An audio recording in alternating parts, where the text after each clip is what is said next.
Merlina Audiolibros. Hola queridos oyentes, soy la narradora de Merlina Audiolibros y quiero darles una cálida bienvenida a este espacio donde estaré leyendo cuentos, relatos, poemas y libros para ustedes.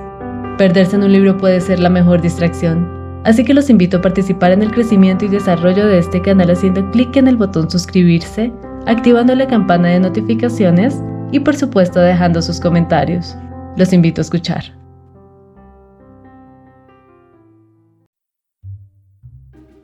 Hoy estaré leyendo para ustedes El sueño de un hombre ridículo de Fyodor Dostoyevsky. Soy un hombre ridículo. Ahora ellos me llaman loco. Y eso podría haberme supuesto un ascenso de grado si no me siguieran considerando igual de ridículo que antes. Ahora no me enfado y todos me parecen simpáticos. Incluso cuando se burlan de mí siguen de algún modo pareciéndome especialmente dulces. De buena gana me reiría con ellos, no ya de mí, sino por afecto hacia ellos, si no fuera por la tristeza que siento cuando los miro. Y me siento triste porque ellos desconocen la verdad, y yo sí la sé. Oh, qué difícil les resulta a uno conocer la verdad, pero ellos no la entenderán. No la entenderán. Antes me angustiaba porque les parecía ridículo, más que parecérselo ya lo era. Siempre fui ridículo, y lo sé probablemente desde el día de mi nacimiento. Seguramente supe que era ridículo desde que tenía 7 años. Después estudié en la escuela, más tarde en la universidad. ¿Y qué es lo que sucedió? Pues que cuanto más estudiaba, más me convencía de que era ridículo. De modo que toda mi ciencia universitaria, a medida que penetraba en ella, pareció a fin de cuentas haber existido para demostrarme y explicarme que yo era un hombre ridículo. Lo mismo que ocurrió con la ciencia, también sucedió en la vida real. A medida que pasaban los años se acrecentaba y afianzaba en mí la conciencia de mi ridículo aspecto, en todos los sentidos. Siempre se ha reído de mí todo el mundo, que si había un hombre sobre la faz de la tierra que tenía conciencia de que era ridículo, ese hombre era yo. Esta era la cuestión que más me ofendía, cosa que ellos ignoran. Pero de esto solo yo tengo la culpa. Siempre he sido tan orgulloso que por nada del mundo se lo reconocería jamás a nadie. Ese orgullo crecía en mi interior a medida que pasaban los años, y si me hubiera permitido reconocerme como ridículo ante cualquier persona, creo que al instante me habría volado la tapa de los sesos. Cómo sufría en mi adolescencia pensando que no aguantaría más y que en cualquier momento lo confesaría a mis compañeros. Pero desde que me hice joven, y a pesar de ir tomando lentamente conciencia de mi horrible cualidad, no sé por qué, me sentí más aliviado. Y digo que no sé por qué, pues hasta hoy día no he encontrado la razón. Puede que fuera por aquello de que en mi alma crecía una terrible melancolía debido a un hecho, que era infinitamente superior a mí. Para ser más exactos, se había apoderado de mí la única convicción de que en el mundo todo daba igual. Lo venía presintiendo desde hacía ya tiempo, pero la convicción completa se me presentó de pronto el último año. De repente sentí que me daba igual que existiera el mundo o que no existiera en absoluto. Comencé a percibir con todo mi ser que nada existía a mi alrededor. Al principio creí que, a pesar de todo, en otros tiempos hubo muchas cosas, pero más tarde llegué a la conclusión de que tampoco antes las hubo, de que todo era una ilusión. Poco a poco me fui convenciendo de que jamás existiría nada. Entonces de pronto dejé de enfadarme con la gente y apenas me percataba de ellos. La verdad es que eso afloraba incluso en las nimiedades más insignificantes. Por ejemplo, iba por la calle y me chocaba con la gente. Y no era porque fuera ensimismado y pensativo, no tenía nada en qué pensar. Por aquel entonces dejé de pensar completamente. Todo me daba igual. Si al menos hubiera resuelto algún problema, pero no resolví ninguno. ¿Y cuánto sabía? Pero todo me daba igual, y todos los problemas se apartaban de mí por sí solos. Fue después cuando conocí la verdad. La conocí en noviembre del año pasado, concretamente el 3 de noviembre, y desde aquel momento recuerdo cada instante de mi vida. Ocurrió en un anochecer lúgubre, el más lóbrego que puede haber. Iba de regreso a casa, alrededor de las 11 de la noche, y recuerdo haber pensado exactamente que no podía ser un tiempo más funesto, incluso en el aspecto físico. Durante todo el día había estado lloviendo a cántaros, una lluvia fría, siniestra y terrible. Recuerdo que incluso resultaba hostil a la gente, y de pronto, a las 11 de la noche, dejó de llover y se empezó a sentir una humedad espantosa, más pegajosa y fría que cuando llovía. Todo ello desprendía una especie de vapor que salía de todos los empedrados de la calle y los callejones cuando se mira en su interior desde una cierta distancia.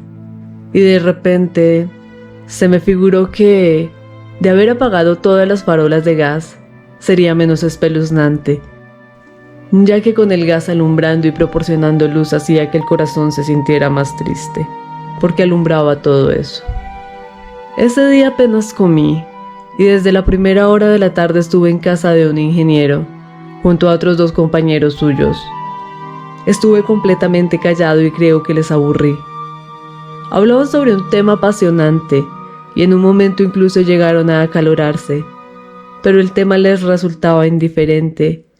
Yo ya me había percatado de ello, y se enzarzaron en vano. De pronto les dije: señores, si a ustedes les da igual todo. Ellos no se ofendieron, pero se rieron de mí. Debe ser porque lo que dije fue sin intención alguna, sino únicamente porque a mí todo me daba igual. Se percataron de que a mí todo me daba igual, y eso les hizo gracia. Cuando de regreso a casa, en la calle, pensé en las farolas de gas, miré hacia el cielo, hacia una noche terriblemente oscura, pero en algunos trozos se podían distinguir con claridad las nubes despedazadas y entre ellas unas insondables manchas negras. De golpe, en una de esas manchas, reparé una estrellita y la miré fijamente. Sucedió porque la estrellita me había insinuado una idea. Me había propuesto suicidarme aquella noche. Desde hacía 2 meses me rondaba la cabeza aquella idea fija. Y, a pesar de mi penosa situación económica, me compré un espléndido revólver y lo cargué aquel mismo día. Desde entonces, ya habían transcurrido 2 meses y el revólver todavía permanecía en el cajón. Y era tanta mi indiferencia que se me ocurrió posponerlo hasta encontrar el momento en que no todo me diera igual. No sé por qué razón. Y de ese modo, durante esos 2 meses, cada noche cuando regresaba a casa, pensaba que iba a suicidarme. No hacía más que esperar el momento oportuno. Y he aquí que esa estrellita me dio la idea. Y me propuse que eso debía suceder irremisiblemente aquella noche. Sin embargo, ignoro la razón por la que la estrellita me dio la idea. Y justo cuando estaba mirando al cielo, de repente, una niña me agarró por el codo. La calle estaba prácticamente desierta y apenas había transeúntes. A lo lejos, sobre el pescante, dormitaba un cochero. La niña tendría unos 8 años. Llevaba un pañuelo en la cabeza y un vestidito. Estaba completamente empapada y se me quedaron especialmente grabadas sus botas mojadas y rotas que aún recuerdo. Me llamaron la atención especialmente. La niña comenzó a tirarme del codo y a llamarme. No lloraba. Pronunciaba entrecortadamente algunas palabras que no lograba articular bien, porque tiritaba y tenía escalofríos y convulsiones. Estaba horrorizada por algo y gritaba desesperadamente: «¡Mamita! ¡Mamita!».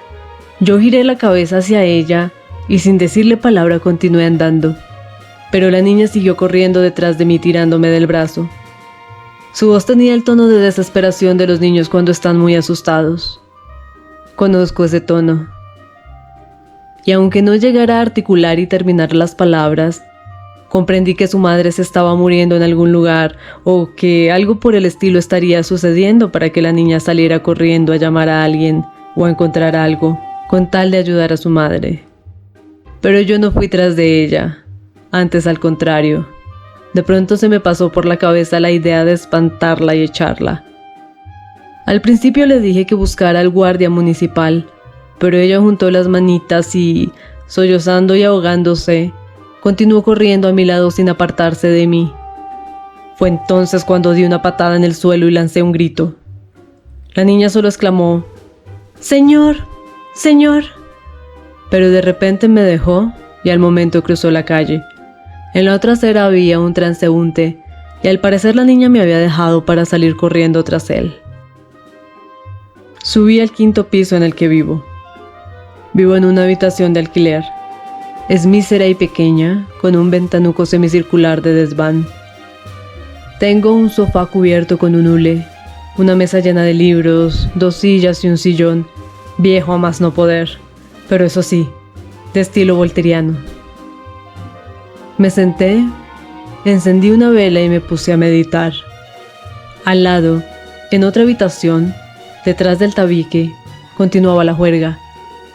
Allí vivía un capitán retirado que tenía invitados, unas 6 troneras, que bebían vodka y jugaban a las cartas con unos viejos naipes. La noche anterior hubo pelea, y sé que 2 de ellos se habían tirado de los pelos durante un buen rato. La casera quiso presentar una denuncia, pero le tiene mucho miedo al capitán. Aparte de nosotros, en otra habitación, vive de alquiler una señora muy bajita y delgada, mujer de un militar, que había venido a la pensión con 3 niños que enfermaron allí.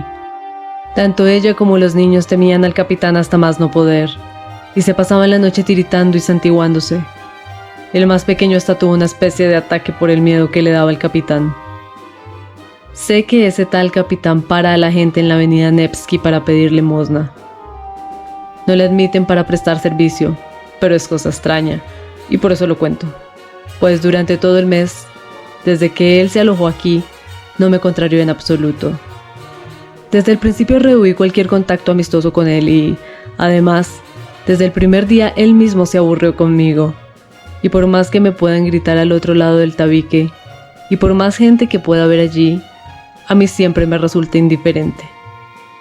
Permanezco toda la noche sentado, y la verdad es que ni los oigo. Hasta tal punto me abstraigo y me olvido de que están allí. No me duermo en toda la noche hasta el amanecer, y así ha transcurrido ya un año. Durante la noche entera estoy sentado en el sillón, delante de la mesa sin hacer nada. Los libros los leo solo durante el día. Permanezco sentado y ni siquiera pienso, sino que dejo que algunas ideas me ronden, y yo las dejo vagar a su libertad. Durante la noche se gasta toda la vela. Me senté despacio junto a la mesa, saqué el revólver y lo puse delante de mí. Cuando lo coloqué, recuerdo que me hice una pregunta a mí mismo. ¿Ha de ser así? Y completamente convencido me dije, así ha de ser. Es decir, me suicidaré. Sabía que probablemente me suicidaría aquella noche, pero ignoraba cuánto tiempo permanecería así sentado junto a la mesa. Y sin duda alguna me habría dado un tiro en la cabeza, de no haber sido por aquella niña.